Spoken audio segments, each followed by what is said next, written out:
Today I'm going to show you a better way to downsize and declutter your wardrobe because you're probably doing it wrong.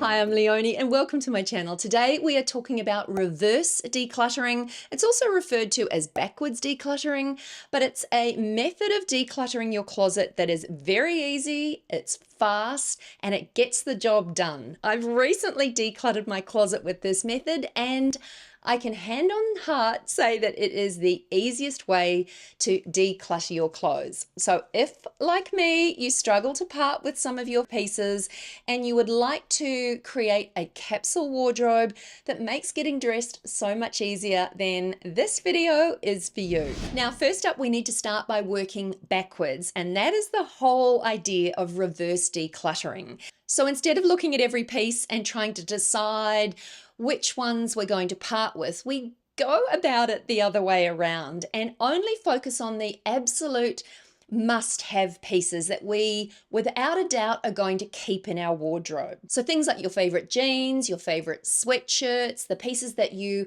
go to all the time to create outfits. So you need to think to yourself, if you could only keep, say, 40 or 50 pieces, would that particular item be one of those key pieces? So if it's something that you perhaps love, but it doesn't fit you, or when you wear it, you don't feel great in it, then it doesn't deserve to be there. And it's really important at this stage not to get stuck on those just in case pieces. Now, you know the ones that I mean, that you hang on to them just in case you get invited to a wedding, or just in case you've got a special event to go to, or a business meeting to attend. Those just in case pieces end up being real roadblocks. And they also make the whole process more time consuming, more painful, more emotional. So if it's a just in case piece, then it's a no, and leave that out for now. The key with reverse decluttering is that you're focusing on what you really love and you avoid getting hung up on the pieces that you're unsure about. Because what you're trying to do here in this first step of the decluttering process is to create your very own capsule wardrobe. Now, this is your wardrobe that is unique to you and your lifestyle, and it's a collection of pieces that in a perfect world work back with each other to create different outfits, but at this stage it's absolutely just the pieces that you love and wear and reach for regularly. This stage is almost like getting our head in the game and locking in and understanding the assignment. The next step is to dive in and get into our closet and be fast. Now, I think in the past, sometimes it's easy to avoid decluttering our closets because we know that it's going to take a long time, it's going to be emotional, it's going to be hard, and sometimes if you're like me, you get bored halfway through. So the key here is to be fast, make quick, fast, snap decisions about items. And the easiest way to do that is to create two separate piles. One is your gifting pile, and this includes the pieces that you absolutely know that you never want to wear again. They don't fit you, you don't like them.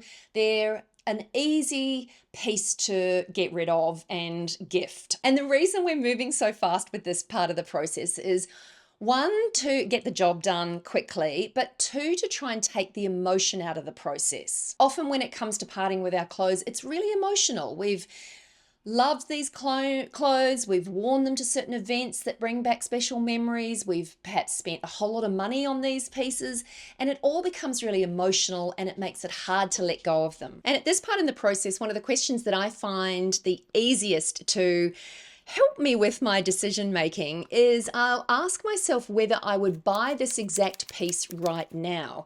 Generally, that makes me realize whether something is important enough for me to keep or it's not. And certainly at this stage, if you haven't worn some of the pieces for 12 months, then they end up in your maybe pile. Don't hang them back in your closet. Even if you really like them and they work for you, put them aside. There is a reason why you haven't been wearing them, and maybe you haven't invested the time to create outfits with them, but for now those pieces need to stay in your maybe pile. Because less is definitely more. Just because we have a load of clothes doesn't mean that we're going to find it easier to get dressed. In fact, the opposite is generally true. So if, like me, for instance, you work from home, then it makes sense that the bulk of your capsule wardrobe is going to be more relaxed, casual pieces.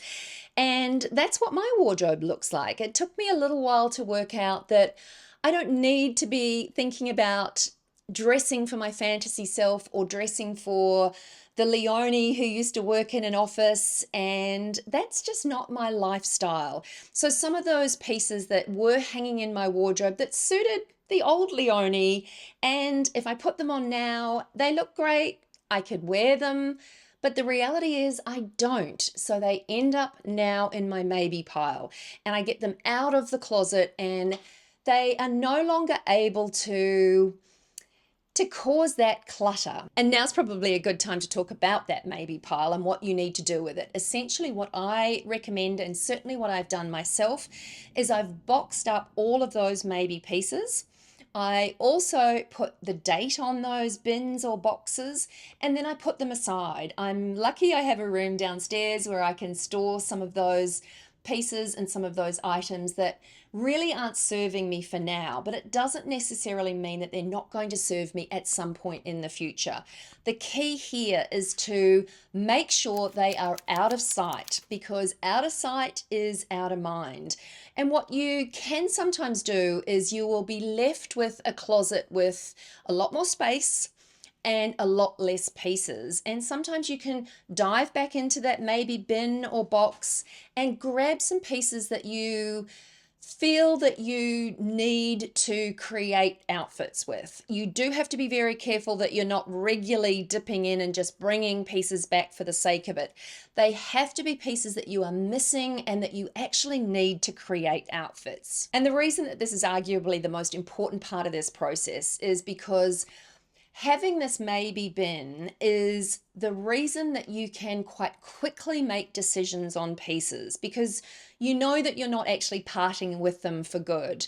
And the key here is to be quick and to be efficient with making those decisions and creating some more space in your closet.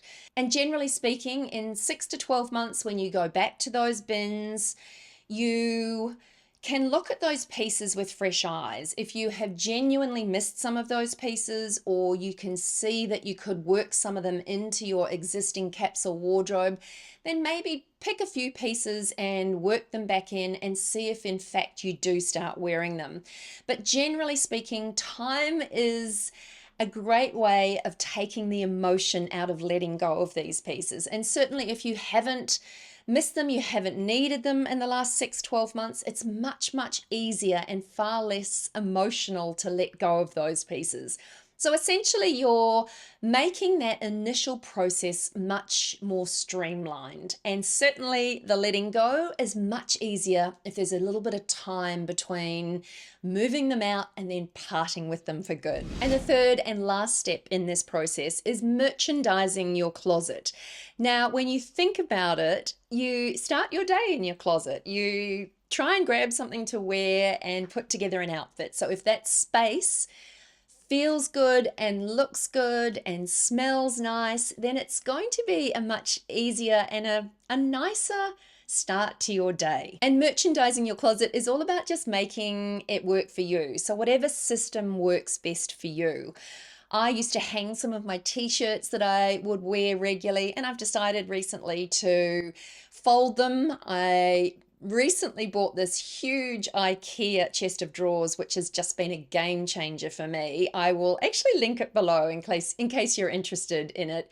It took me forever to put it together, but it has been a game changer because the drawers are really deep, and it's just meant that some of my key pieces that I wear regularly can be stored very easily and I can see them. I just didn't have this sort of dresser space before.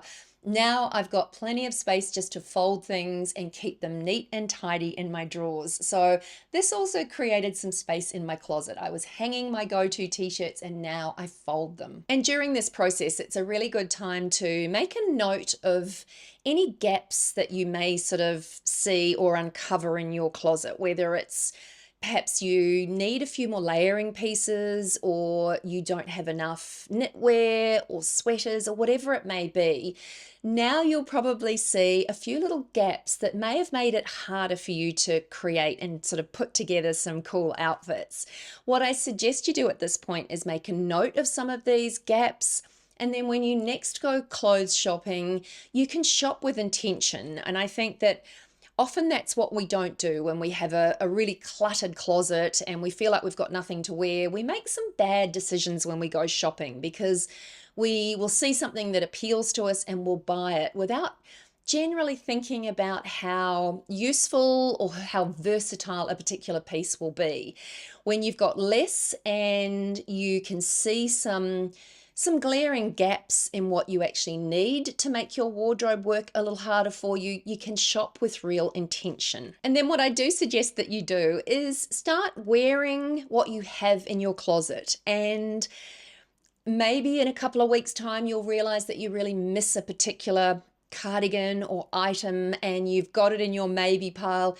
Go back to that maybe bin and grab it out, but just be very careful not to grab too many pieces because you really do want to minimize the pieces that you are living with. The goal really is to live with a minimized closet for as long as you possibly can. And at this point, it's also probably helpful to take note of whether you have too many items that are the same. You don't need 10 pairs, well, most of us don't need 10 pairs of, say, black leggings. And certainly for me, my weakness is buying sweatshirts, and I don't need 10, 15 sweatshirts. So if you can declutter and pull some of those multiples out, that can be really helpful as well.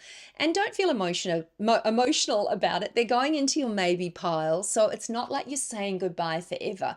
You're just creating some space to see things a little more clearly. Anyway, that's it for today. And if you did miss my recent video where I put the spotlight on 77-year-old Linda V. Wright and kind of uncovered some of her best kept style secrets, then simply click or tap on the screen here and I'll see you there.